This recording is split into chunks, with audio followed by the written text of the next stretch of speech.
Okay, the other day on Gab, I had someone ask me to do a video on curing shallots, processing them from harvest till storing them.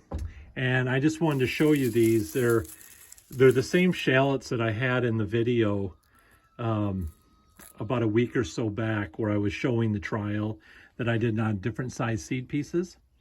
And the thing that's interesting about shallots, they don't have near the root mass that garlic does. So when you get your clumps, you can see on this shallot, there's that little break off.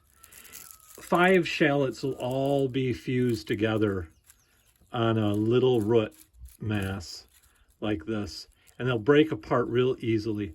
And then what you'll have is just a few roots that just come off the side, and you just tear those roots off. And after the roots are tore off, I just kind of brush some of the dirt off the skin, but I don't wash this like I do the garlic. And the reason being is that if you look at this here, you see how easily those outer skins just come off, and so does the dirt. So I don't take the time to wash them because in the end result, I'll have beautiful shallots just rubbing off these loose skins that are on here. So at any rate, then what I'll do is once these tops are totally dry, and these aren't, these are still a little damp up in here. You can see the green.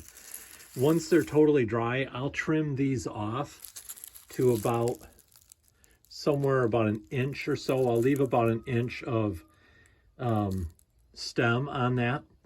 And then I just put them away in our pantry until next spring. And you know, these are fall shallots, so I'll actually take the seed and I'll be planting these this fall, and I'll show you those as I'm planting them.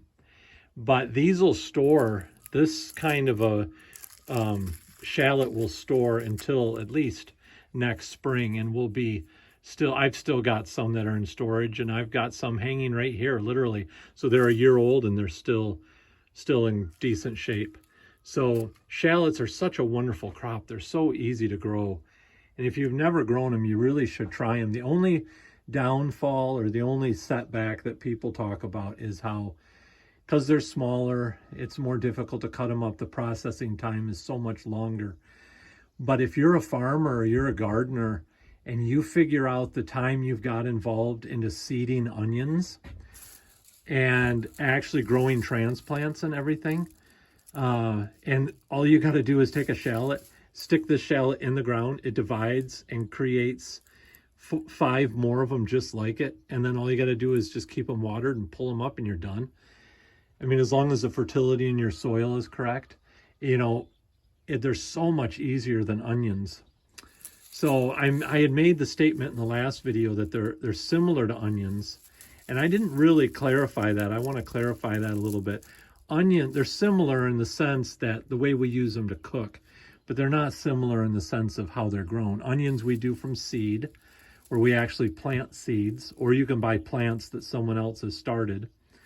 And then shallots, they will put seed out, and you can start them by seed, but they really divide just by planting the shallot, and they just continue to divide. I have a spring shallot too that I'll be harvesting in a few weeks. That's a Dutch potato onion. I'll show you those. Those are a little different, and those store even longer than these. I'll have Dutch potato onions that can last 2 months after the next year's harvest. They're that good a storage. So I hope that was helpful. And if you have any more questions, just leave them below, and I'd be glad to make a video on whatever questions people have. Take care. God bless. Bye-bye.